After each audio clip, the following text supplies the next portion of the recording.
في بيت لحم مهد سيدنا المسيح في زيارتكم الرسمية التي تعبر عن اهتمامكم بتحقيق السلام في أرض السلام.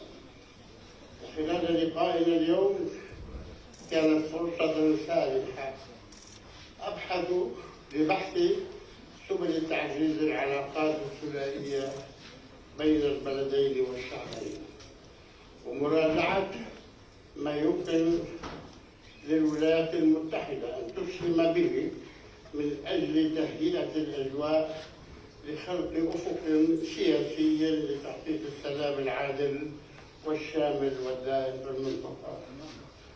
وقد أكدنا لفخامة الرئيس بايدن على أهمية إعادة تثبيت الأسس التي قامت عليها عملية السلام المستندة لقرارات الشرعية الدولية، وعلى أساس حل الدولتين على حدود العام 67.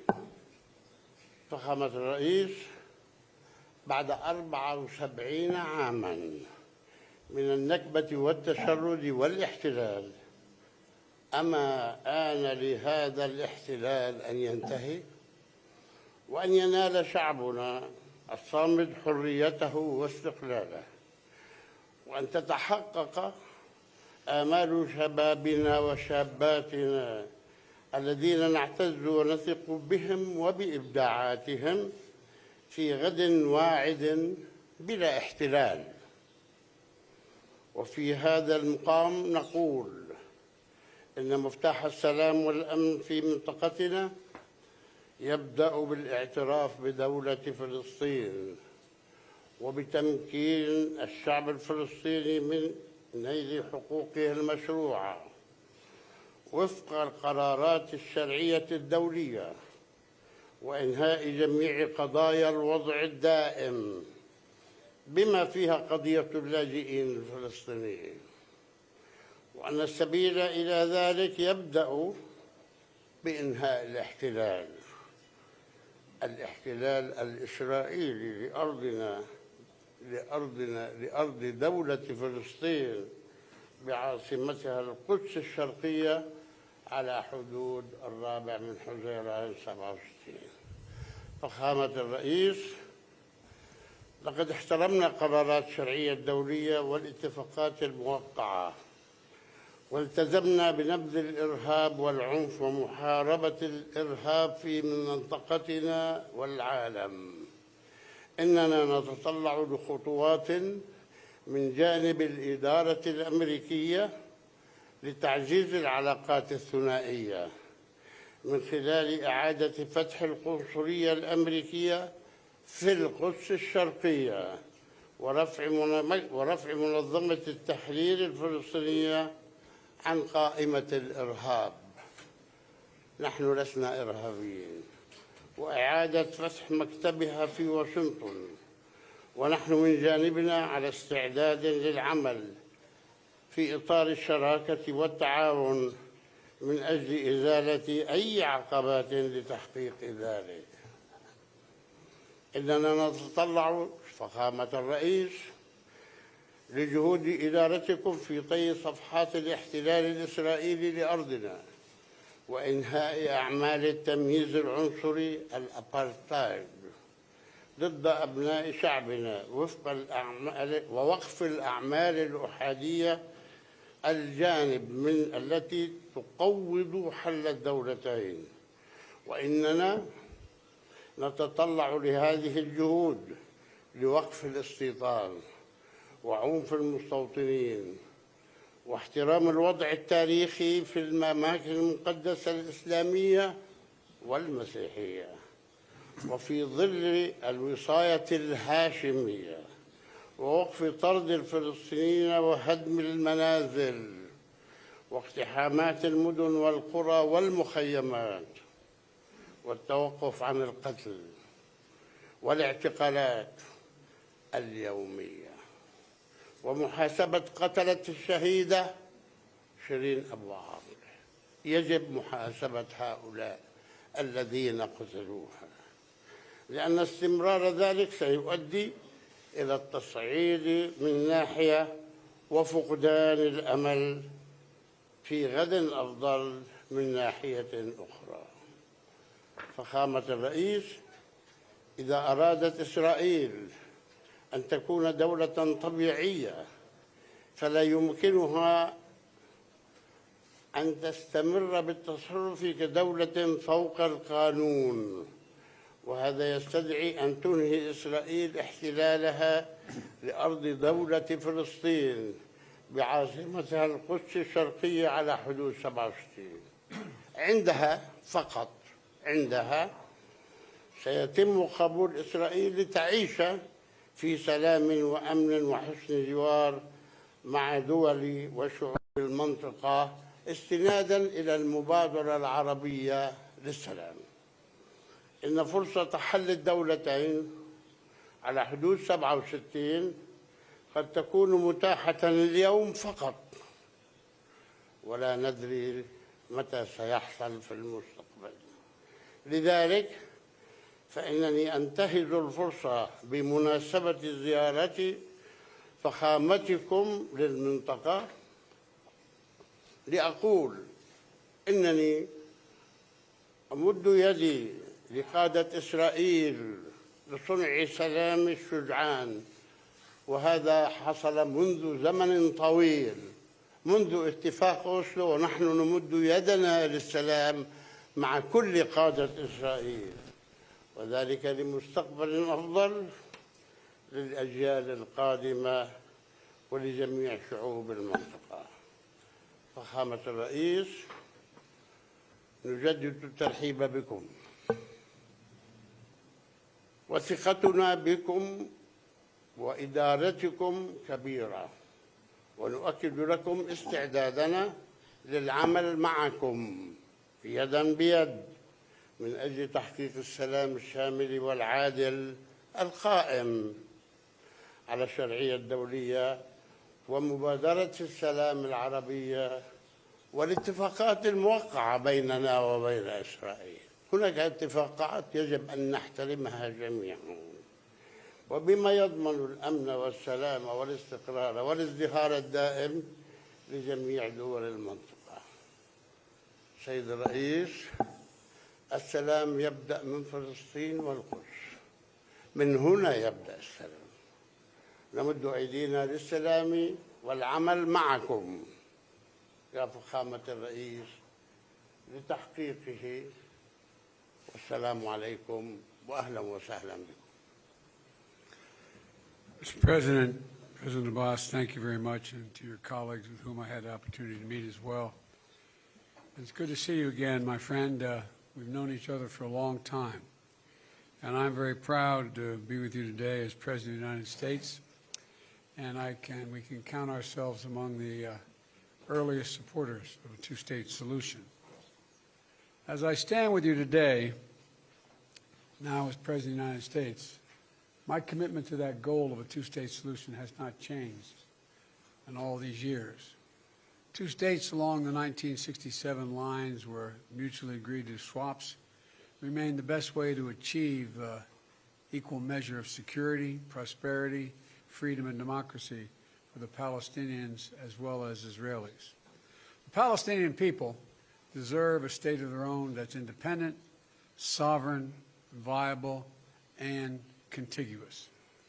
Two states for two peoples, both of whom have deep and ancient roots in this land, living side by side in peace and security.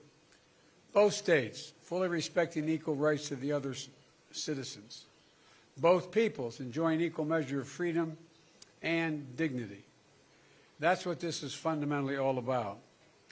Every person has a right to be treated with dignity. It's simply basic. I know that the goal of the two states seems so far away, while indignities like restrictions on movement and travel or the daily worry of your children's safety are real and they are immediate. The Palestinian people are hurting now. You feel it, you can just feel it. Your grief and frustration. In the United States, we can feel it. but we've never give up on the work of peace. You know, there must be a political horizon that the Palestinian people can actually see or at least feel. We cannot allow the hopelessness to steal away the future that so many have worked toward for so long. So even if the ground is not ripe at this moment to restart negotiations, the United States and my administration will not give up on trying to bring the Palestinians and Israelis and both sides closer together. I do believe that in this moment, when Israel is improving relations with its neighbors throughout the region, we can harness that same momentum to reinvigorate the peace process between the Palestinian people and the Israelis. I recognize how hard all these challenges must be and will be to work through. Above all, there must be an end to the violence that has devastated too many families. It's heart-wrenching that so many Palestinians and Israelis have lost their lives just this year. And the United States has suffered loss as well, including the killing of Shireen Abu Akleh. And she was an American citizen and a proud Palestinian. And she was performing very vital work in an independent media and vital work of democracy. Her death is enormous loss to the essential work of sharing with the world the story of the Palestinian people. I hope that her legacy will inspire more young people to carry on her work of reporting the truth and telling stories that are too often overlooked. The United States will continue to insist on a full and transparent accounting of her death and will continue to stand up for media freedom everywhere in the world. President Abbas, in the past we met in Ramallah, but today in the Palestinian city of Bethlehem, a place of enormous significance in my faith as well. The birthplace of Jesus Christ. This is the city that lives in the hearts of millions of Christians and is a reminder of God's great gift to the world and our renewed and redemption in Christ. Muslims and Jews also have an intense and deep connection to this land, particularly in Jerusalem. Jerusalem is central to the national visions of both Palestinians and Israelis, to your histories, to your faiths, to your futures. Jerusalem must be a city for all its people, its holy sites preserving the status quo, with the Hashemite kingdom of Jordan continuing to serve as custodian. And throughout this holy land, which is filled with so many places of meaning and significance to Muslims, Christians, and Jews, we must all be free to practice our faith in peace, in safety, and in dignity. We cannot wait for peace agreement to be reached or for every issue to be resolved to deliver on the needs of the Palestinian people that exist today as I speak. The best way to feed the flame of hope is to demonstrate that things can be better. And President Abbas, the United States is a partner in this work to improve the day-to-day lives of the Palestinian people. That's why when I came to office, I reversed the policies of my predecessor and resumed aid to the Palestinians, more than $500 million in 2021. That support for the economic development of the Palestinian people, to strengthen Palestinian security, to provide food for people to eat, to respond to the pandemic, including donating more than 1 million doses of COVID-19 to the West Bank and Gaza. It also includes more than $400 million in humanitarian assistance to Palestinian refugees through the United Relief and Works Agency, the UNRWA. And today I'm announcing the United States is going to provide an additional $200 million to the UNRWA so it can continue its vital work of helping the most vulnerable Palestinians, especially Palestinian children. Earlier this month, we decided, and this morning I announced, an additional $100 million in support of healthcare services for Palestinians throughout East Jerusalem Hospital Network.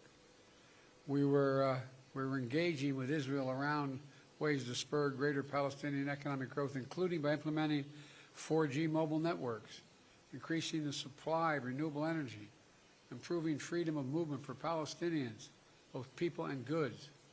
These are the kinds of issues that progress can make life better for people right away, and we should be about it right away. And the Palestinian Authority has important work to do as well, if you don't mind my saying. Now is the time to strengthen Palestinian institutions, to improve governance, transparency, and accountability. Now is the time to unleash the incredible potential of the Palestinian people through greater engagement in civic society, to combat corruption, advance rights and freedoms, improve community services. All this work is critical, and it will help build a society that can support a successful democratic future and a future Palestinian state. And the United States will work with you, President Abbas, at every step. So thank you again for welcoming me and my delegation, the Secretary of State, National Security Advisor, and others, to visit with you. I hope our visit is the start of a new and reinvigorated dialogue between the Palestinian Authority, the United States, and between the Palestinian countries and countries throughout the region, including Israel. So let's work together to show the people of the region, especially young people, that the future can be better than it is today. I thank you all very much, and may God protect us all. Thank you, Mr. President.